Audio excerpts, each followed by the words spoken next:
Salut les petits loups, j'espère que vous allez bien et que vous êtes prêts pour les prochaines vacances. En attendant, je vous ai préparé un petit enseignement et une activité qui j'espère vous feront plaisir. Dans les dernières vidéos, je vous ai parlé des poissons, le signe de reconnaissance des chrétiens. Morgane, elle, vous a parlé des corbeaux qui ont apporté la nourriture au fidèle prophète Élie. Et puis la semaine dernière, Éline vous a parlé de la vache qui rumine. Parfois des mauvaises choses, et puis parfois des bonnes choses. Mais aujourd'hui, j'aimerais vous parler des aigles. Encore les oiseaux, me direz-vous? Mais oui, la Bible dit, dans l'Ancien Testament, le livre de Job, au chapitre 12, verset 7, « Interroge les bêtes, et elles t'enseigneront, et les oiseaux des cieux, et ils te l'annonceront. » Quand on observe les animaux, comment ils agissent, alors on apprend beaucoup sur Dieu et sur sa relation avec sa création. La Bible nous parle plusieurs fois de l'aigle, pour nous apprendre comment Dieu se comporte avec nous. Je veux te faire découvrir un passage dans la Bible, mais avant, est-ce que tu sais comment le petit de l'aigle apprend à voler?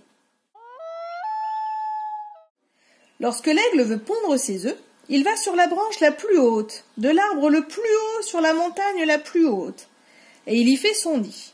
En faisant un nid particulier, puisqu'il pose les fondations avec des épines très pointues qu'il recouvre de feuilles.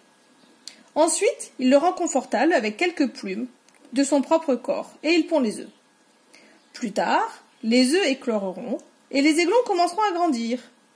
Au fur et à mesure que les aiglons grandissent, ils atteindront un certain stade, où la mère aigle sent que ces aiglons peuvent commencer à voler. Alors elle commence à retirer les plumes du nid. Après, elle enlève les feuilles. Les aiglons, ils commencent à dire qu'est-ce qui va pas chez leur maman.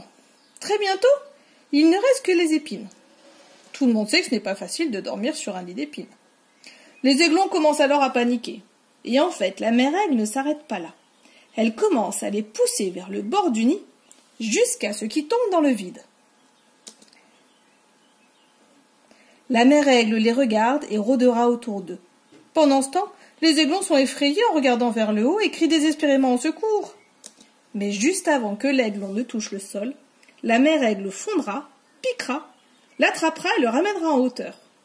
Et elle le relâchera. Elle continuera à le faire jusqu'à ce que finalement l'aiglon se dise « Hé, attends un peu, je peux voir ma mère battre des ailes, peut-être que si je fais comme elle, quelque chose se passera. » Il essayera, et il découvrira soudain que les ailes sont faites pour voler. Et il commencera à voler de lui-même. Sais-tu ce que la Bible dit, elle?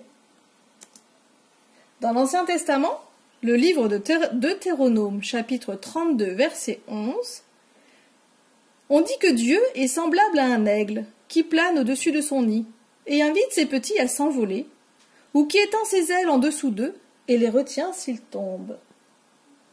Parfois dans nos vies, on se dit « Mais où est Dieu? M'a-t-il abandonné? M'a-t-il laissé tomber alors que je lui faisais confiance?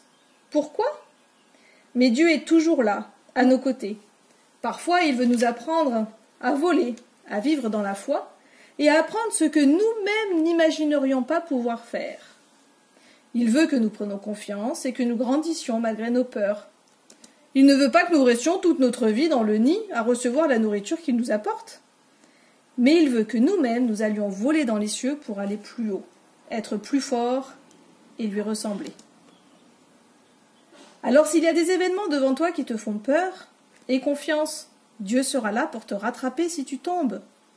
Et peut-être que tel l'aiglon, tu vas réussir à étendre tes ailes, à t'envoler, et que ton lendemain sera encore plus beau que ce que tu imaginais. Alors envole-toi, les yeux fixés sur notre Dieu. Pour t'aider à t'envoler, je te propose une petite activité.